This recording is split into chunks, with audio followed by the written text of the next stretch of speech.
Before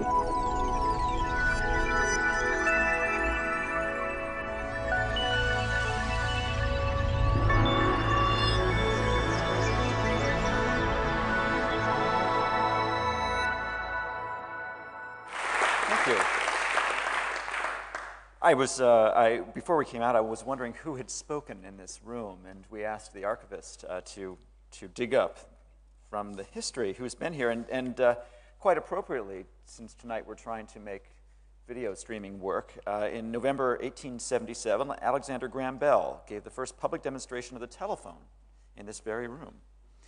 And in 1901, Guglielmo Marconi lectured at the Society on Tuned Wireless Circuits, which was, I suppose, quite the same thing, actually. It's web streaming in a sense. And we're just really trying to get that whole sort of broadcast video audio thing working again, now over a new network. So it's an incredible privilege to be here, and I feel somewhat unequal to the task, but I'll do my best. So what I'm going to be talking about today is about half an hour on sort of a little bit of the history and some stuff that actually isn't in the book, by and large. And then we'll turn to a conversation and your questions and those questions from the tweets. But I want to start with with the difference between 20th century free and 21st century free. Free is one of these words that we feel we know, but it's changed in meaning. It's a word that has multiple meanings, a word that we have a very conflicted relationship with. We're drawn to free, and yet we feel suspicious of free. Free has the meaning of freedom, the libra, from the Latin root, and free has no price, from gratis, the Latin root. Free has changed in our own lifetime, and it started in 1896 with Jell-O. Jell-O is, I believe, also sold here. Yes, Jell-O? Yeah, gelatin, something like this. Anyway, Jell-O is gelatin. It's powdered gelatin. And it was in 1896, it was one of the first packaged goods sold. Before that era, grocers, and I think this was true in the UK as well as the US, grocers were largely selling fresh fruit and meat. And any packaged goods there were, and there weren't many, were things like yeast or baking soda, and were always branded. Arm & Hammer, Fleischmann's Yeast were our brands, and you probably had your own. And you had to ask for them by name because they were behind the counter. So they figured out how to take gelatin, which had previously been something you would extract from the cow's hoofs by boiling them all day. It was really kind of a gross, long, and smelly process. And they figured out how to granulate it so you could turn it into a powder and to put it in a box. And the question is, okay, so now it's in a box, how do we get it known so that people ask for it from behind the counter? They tried everything, and they just had no success. And then this guy, Frank Woodward, took over the brand, which was really going nowhere, and recognized that there was a loophole in the door-to-door sales rules of the time. In the United States, in the late 1890s, you could have door-to-door salesmen, but you needed a license to sell door-to-door and a license in each town. And what Frank Woodward realized is that you didn't need a license to give things away door-to-door. And so what he did is he commissioned a recipe book. And the recipe book would be how to cook with Jell-O, how to create Jell-O masterpieces, desserts, salad toppings, and things like that. And they printed millions of them, and they went door to door, and these trucks went door to door, and the books look like this. This is what the recipe books look like. And they went door to door, and they handed these things out to the housewives, which is what they were at the time. And then they would take their truck, and they'd go to the local merchants, and they would say, you are about to see a bunch of people coming in and asking for Jell-O. We can sell you boxes of it, and they did. And that's how a brand took off. And this later on, and this notion of giving away one thing to sell another, giving away recipe books to create demand for Jell-O, became in many ways the sort of defining marketing, a tactic of the 20th century. It's, of course, best known as razors and blades, the notion that King Gillette, the founder of the Gillette Razor Company, would give away the razors, which are useless without the blades, so as to create a long-term demand for blades. Now, in fact, he actually never gave away the razors. What he did is he sold them at a discount to other parties, including banks, and the banks then gave them away under something called a save and shave campaign. So the banks would give away the razors to get people to sign up for savings account, and then King Gillette would sell the blades. And today we see this in things like cell phones, where you'll get a free minute and you'll pay for a free phone and you'll pay for the minutes. And this is called a classic cross-subsidy. You're paying. It's not really free. You're paying, but you're not paying now. You're paying later. In a sense, what you're doing is they're creating an annuity. They're using free to create a customer relationship and then monetize it over time. But the reason why free is so controversial and so sort of suspect is because you know it's not really free. You know there's no such thing as a free lunch. You know that you get what you pay for. You realize that it's not coming out of this pocket, it's coming out of that pocket. And buy one, get one free isn't really free, and free gift inside isn't really free, etc. So that is 20th century free. But what's happening is, as we switch to the digital era, go from the economy of atoms to the economy of virtual swords, virtual razors, we're actually changing the underlying economics of free. So 20th century free had to be a trick because the underlying cost of the products was non-zero. And so you couldn't give them away, or give many away, without going bankrupt. But digital products, the marginal cost of production is very close to zero, especially when you maximize it over a huge audience. And there, rather than sort of saying, well, we'll give away 1% or 2% of our muffins. Someone tweeted this morning they got a free muffin on the way to see me. Perhaps they're in the audience today. You'll get a free muffin, but you can't give all of London free muffins. You can give all of London free virtual goods, free digital goods, and companies like Google and Facebook and Twitter, et cetera, give away almost all their products and services. And that is a new model. This is really free. I mean, Google does not show up in your credit card bill, most of you. And so the question is, what's the model here? We've established a country-sized economy. The online economy is, depending on how you calculate it, maybe the size of Spain, possibly Germany. And the canonical price, the default price of everything online is free. Our children grow up believing that everything online is free, and by and large, they're right. So what's the economic model for this? It was predicted, actually, again in the 1800s. There were two economists, Carnot and Bertrand. And this was at the very beginnings of the classification of the discipline of economics. And we were trying to figure out a very simple question, which is, what determines price? Right? Now, we may think that's obvious. Price is what the market will bear. Price is what people will pay. But at the time, this was a really metaphysical question. They were asking themselves, is it based on the intrinsic qualities of the product? Is it based on some form of competition? And Carnot, and by the way, competition, which is also something we take for granted, was also quite alien in those days. The reason competition was so unfamiliar is because you didn't have commodity goods. Competition exists when you have two similar goods produced by multiple parties, and then they compete based on brand or price or proximity, things like that. But in those days, again, remember, this was the day where everything was custom. Your shoes were custom made, the food was custom made. You didn't have like with like, and so two people weren't competing with the same thing. One cobbler could make a pair of shoes, another cobbler could make a pair of shoes, but they're different shoes. But as this was the beginning of the industrial age, the beginning of manufacturing, these two economists recognized we were starting to create similar goods, whether these spoons or plates, and we were going to start to see competition. And the question was, okay, so what would, if two companies or three companies or four companies or more are making the same goods, what's going to happen? How will price emerge from this? Carnot believed that the manufacturers would essentially conspire to keep products off the marketplace. So if the demand was for 10,000 plates, then they would make no more than 10,000, because if they made more, then the price would go down and would hurt everybody. So they would keep inventory, they would keep capacity off the marketplace to prop prices up. Bertrand argued just the opposite, that rather than competing on volume, they would compete on price. And they would undercut each other and undercut each other and undercut each other until they got down to the marginal cost of the goods. So if it cost £1 to make the plate, then the ultimate price, that this competition would make the ultimate price £1 and a few pence, as close as possible to the marginal cost of production. And that is actually pretty much what happened, but it wasn't really sort of, there's still some debate about to what extent companies conspire to maintain a proper price or ratchet the prices down, but different markets behave differently. But by and large, that was the way the world worked, and we didn't think much more of it. What's happened now is that we have an economy where the marginal cost is zero.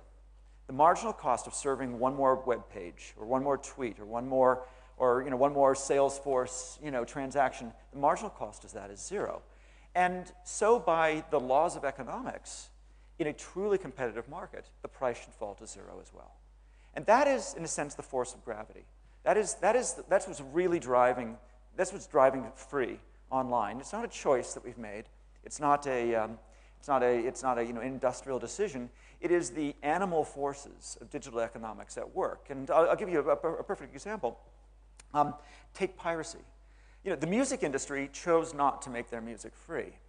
But the animal forces of the marketplace, in this case being the pirates, did it anyway because they could. And that's the lesson of this era, is that free becomes an inevitability. If your product isn't free, then it will compete with a product that's free because it can be. Because the price of zero is available, and people will choose that price if it gives them competitive advantage. So this is sort of the law of the land online. And the question is, okay, well, what do we do about it? How is it possible to make money from free? Here's another historical story that I take from Kevin Kelly's New Rules for the New Economy, which is a prescient book that came out about a decade ago. This was the very beginnings of Moore's Law, the very beginnings of the semiconductor industry. And you know what Moore's Law is. It's the principle that computing power will double every 18 months or 2 years. Now, the economic corollary of that is that for a given unit of computing power, a MIPS or a MFLOP or whatever you want, the cost of that will fall by 50% every 18 months or 2 years. Now, this was not obvious in the early days, but this is exactly how it worked. In 1963, you had UHF tuners, which were television tuners, and RCA dominated that market with this tube. And a semiconductor-based company called Fairchild, one of the early chip companies, had developed the transistor, 1211, and they wanted to replace the tubes. The problem is that the tubes were running on huge industrial scale, great economies of scale, and were going to cost $1.05 each. And the transistor had just been introduced, and the only way Fairchild knew how to make it cost more than $100. But they had confidence that the underlying learning curve, or what they call compound learning curves, that the underlying physics of semiconductors had so far to go, there was so much room for improvement that the cost would fall much more quickly than it would for analog stuff like tubes. And so in 1965, although it still cost them $100 to make, they offered the product for sale at $1.05. They matched the tube price. Kevin Kelly describes this as selling ahead of their costs. They bet they could bring the cost down that dramatically that they could sell for a loss, and then this is kind of like the joke. You make a loss on everyone, but you make it up in volume. Well, in the case of transistors, it actually worked. What happened is that by matching the price with a more robust and reliable device, they gained 90% of the market. And as a result, all this volume brought about their economies of scale and production efficiencies, and 2 years later, the cost had fallen to 50%, and they were in fact making money. So it's funny the way digital economics kind of reverses a lot of our assumptions. I mean, that whole sense of we lose money on everyone, but we make up in volume, which is a joke in the atoms world, is actually a smart strategy in the bits world. And this is going on not only in semiconductors, but also in bandwidth and also in storage. And what the internet has done is it's taken Moore's Law, which we understand very well in the desktop space, and combined it with the equally fast doubling of storage in the hard disks and bandwidth in fiber optic capacity to create this sort of triple play of deflationary forces, which is making everything online fall in cost by 50% about every year, every 12 to 14 months. That's the big difference. The 20th century is the century of atoms. It's the world we live in, and as you know, this world is by and large inflationary. Things, resource scarcity, land scarcity, labor scarcity, things get more expensive over time. The bits world is essentially deflationary. The atoms world gets more expensive every year. The bits world gets cheaper every year. And so there's a strong incentive to move things from the atoms world to the bits world. I'll give you a couple examples. About 10 years ago, I had a stockbroker who was a person, and I had a tax accountant who was a person, and I had a travel agent who was a person. Today, all three of them are software, and they're free. They got turned into software because they could benefit from these incredible economic efficiencies. Now I should say that I also have some, my doctor is not software yet, thank God. My surgeon, I don't need one, but if I do, I hope they're not software. And that, when my taxes get complicated, I fall back to a person, as the IRS would like. But the point is that a lot of things really can be instantiated in software. If you can outsource something to India, if you can turn it into a kind of an algorithmic approach that you can train someone on very quickly, it's just one more step to turn it into software. And the moment it becomes software, it becomes possible to make it free. Now, not to say there aren't costs underneath it, but if you can spread those costs over millions and millions of people, then the marginal cost of that will be zero, and free becomes an optional price you can charge. One of the things you hear all the time is, you can't compete with free. The music industry complains about this constantly. You can't compete with free. It's unfair. You can't compete with free. Well, that's rubbish. You can compete with free. And Microsoft has been doing it perhaps better than anyone else for more than 30 years. This is all a bit stretched, so forgive the aspect ratio. But this is going to be a decade-by-decade case study of how to compete with free. In the 1970s, the computer industry was about selling mainframes. You sold the box. IBM would sell you a computer, and then you would get the software for free as tape. When the personal computer came about, people were still assuming that the software should be free and that you pay for the hardware. And then Bill Gates had to actually convince people that you should pay for software. And he wrote this famous open letter to hobbyists, where he said, if you don't pay for software, we won't develop software, and then you won't have the advances you want. And this, by and large, convinced people that you could charge for bits, and that worked to an extent. There's always been piracy, but that did convince people that software was a product by itself. In the next decade, Gates had to, or Microsoft had to compete with another kind of free. Computers were being shipped with bundled software. That software was free to the users. Originally, it was WordPerfect, and some other application software was bundled. And the idea was that the creators of the software, remember, the marginal cost of the software, of putting a copy of the software on the computer, is zero. Very close to zero. And so the point is they can make it free, but they did so possibly, you say, well, the only reason not to make it free is if you're cannibalizing your other sales. If every free one is a sale you wouldn't have made. And their strategy was this, that you would give away the free version of your software as a sampler, free with every computer. People would use it. Their files would be saved in that format. They would learn the keyboard structure. And then when it came time to upgrade, they would pay you for the full version.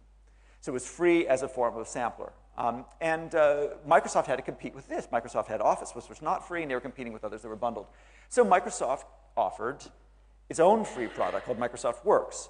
And it's not very good, and people very quickly trade up to Word and Excel, et cetera. But it managed to shut down that, the bundling competition. So Microsoft once again competed with free.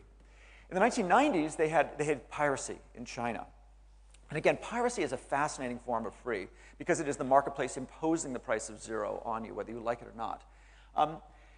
What Microsoft did with free in China is sort of, shake their finger at it a little bit and complained a little bit, but they didn't go wildly overboard in trying to crack down. They complained to the Chinese government. I was in China during the 1990s, and they complained to the Chinese government, and every now and then the Chinese government would do this sort of token roundup of pirates selling CDs on street corners, and they would run over them with a bulldozer, and it made for good photographs.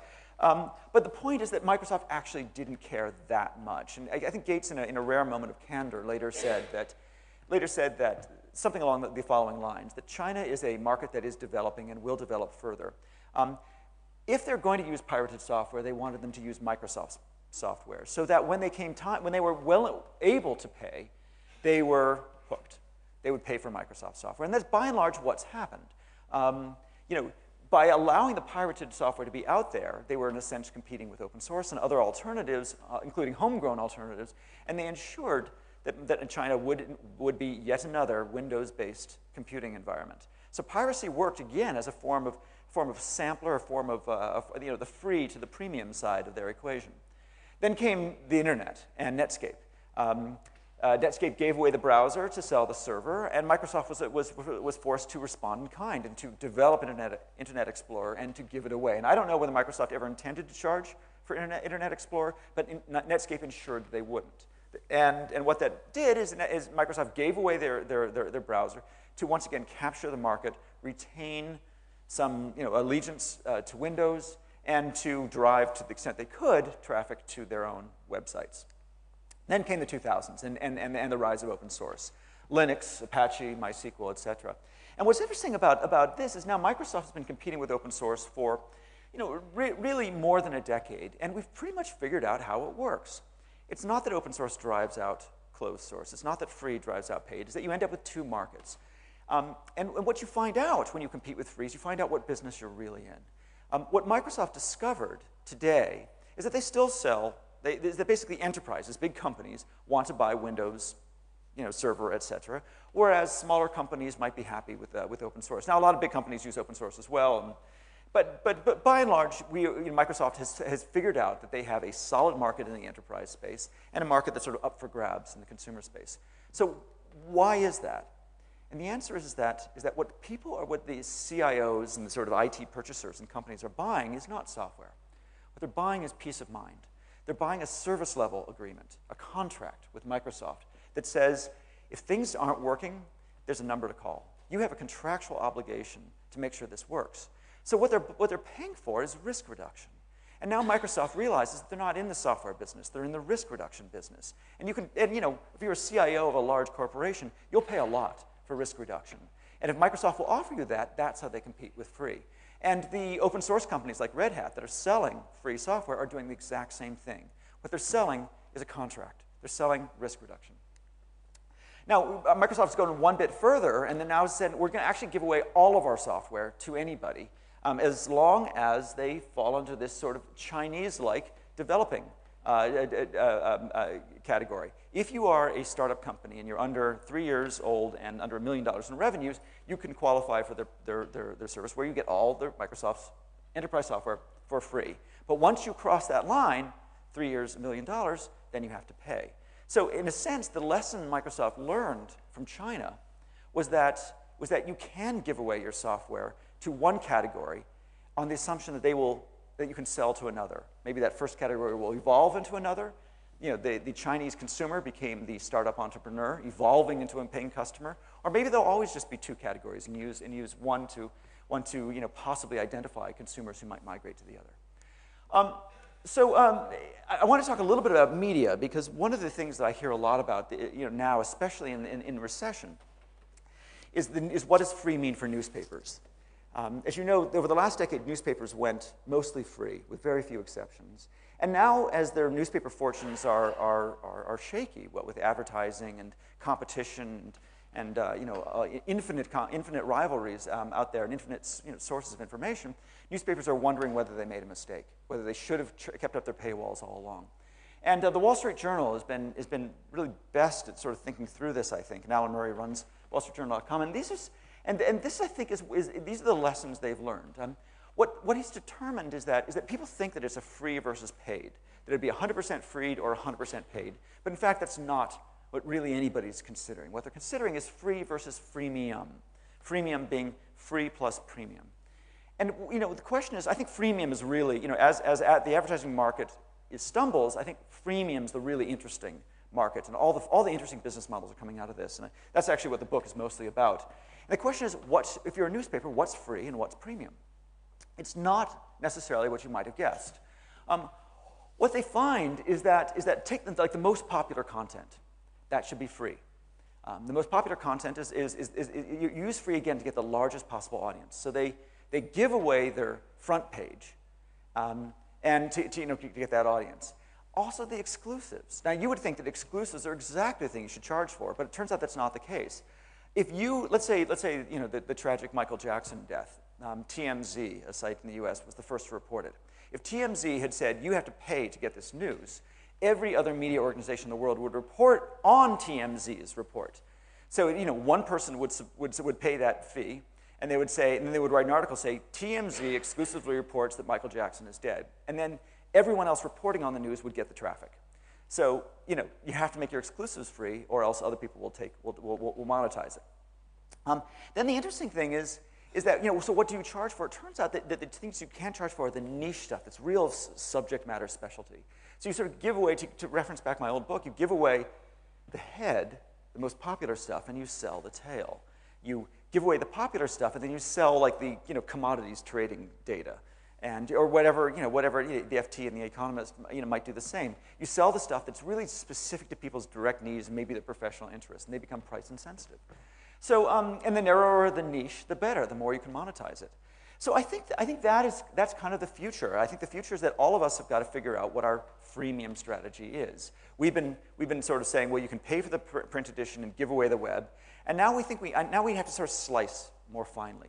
We have to find out, well, okay, what's the free product? What's the $5 product? What's the $10 product? What's the $25 product? What's the $125 product? And figure out how to package these things so that some fraction of the audience will pay possibly more than we were paying before. But that audience is identified by casting the broadest possible net with free and then offering them tempting upgrades.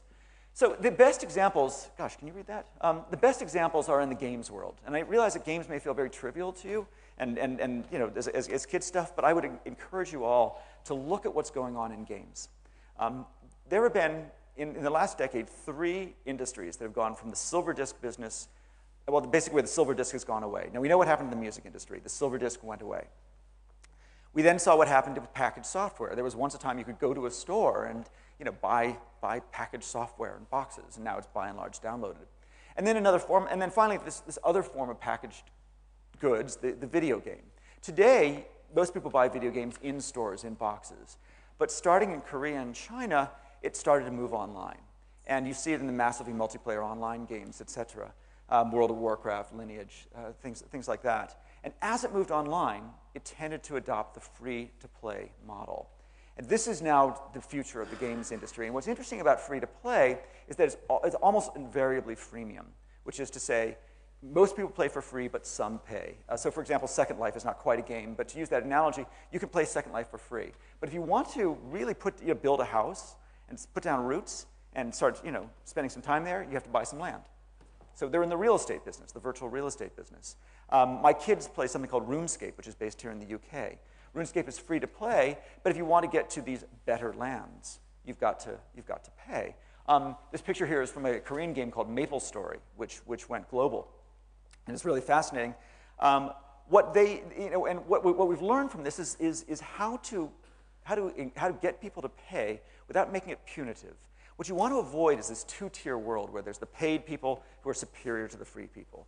You don't want to make a world where you can buy this like super weapon where you can destroy everybody else. Instead, there's 2 ways to earn that super weapon. You can pay for it, or you can earn it with your labors. And so what we end up with is finding is that it comes back to some really kind of basic principles. What do people value? Well, time is money. So one thing you can charge for is time-saving devices. So, in MapleStory, when you die, you, as a free member, you are respawned at some spawn point, and you have to trudge back through the world to get where you were. If, however, you bought a reincarnation stone, you're respawned right where you were. If you can buy when you want to switch to a different world, you have to wait for the bus if you're free, or you can buy a teleportation stone and get there instantaneously. People will also pay for to lower the risk, as in Second Life, to lower the risk of losing all your progress. They will pay for status. Does anyone in the room know? I've heard of Club Penguin. Any heard of Club Penguin? Any of your kids? Have any of your kids asked you to pay for Club Penguin? Yeah. They want a pet for their penguin. Yeah, exactly. So that's a classic freemium model.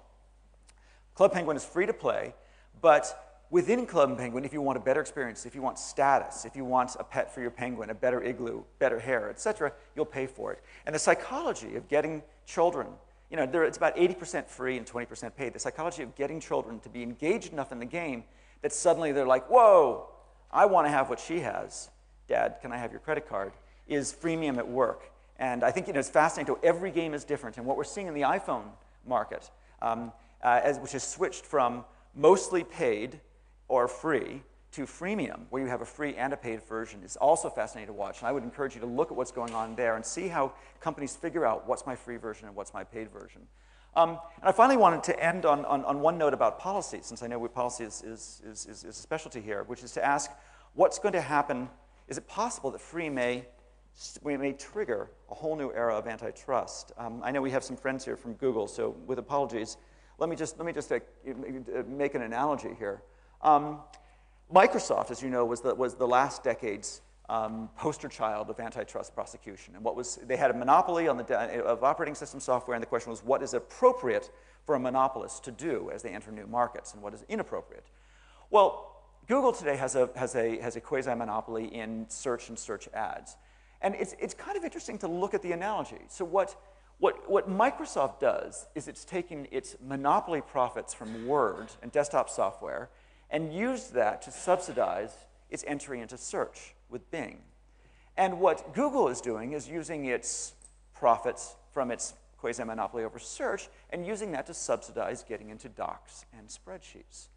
So each one of them is subsidizing entry into a new market with monopoly rent from an old market. Now, you'll remember in the 1980s and 90s, the Japanese, by and large, were accused of dumping chips in Western markets, selling them under cost. And that was considered anti-competitive and led to all sorts of trade wars. And in general, it's considered, it's considered anti-competitive to take, if you have a monopoly in one market and can charge monopoly rents, to then use that to gain unfair advantage in a secondary market. That's what Microsoft was punished for. Internet Explorer was free, and they were told to take it off their operating system, or to make it so you could take it off their operating system. Also, things like disk defragmentation software and other utilities was considered inappropriate for Microsoft to be making that free because it had a monopoly in another realm. And I think one of the interesting questions that the Obama administration is going to have to answer is, if you have a monopoly in one market, can you use free to get into another market? Can little guys use free, but big guys can't use free? At what point does free become does free become anti-competitive? Because it basically demonetizes a market and sets the default price to zero, making it very difficult for others to monetize. I should put my cards on the table. I think that by and large, this is not going to be resolved in the courts. I think by and large, the marketplace is going to sort it out on its own. I think the switching costs are very low between these. But this is a new antitrust regime in Washington, D.C. right now, and they've announced they're going to take a hard line. It will be very interesting to see how they contemplate free and Google in particular. So with that, I will say thank you, and we can turn to the Q&A.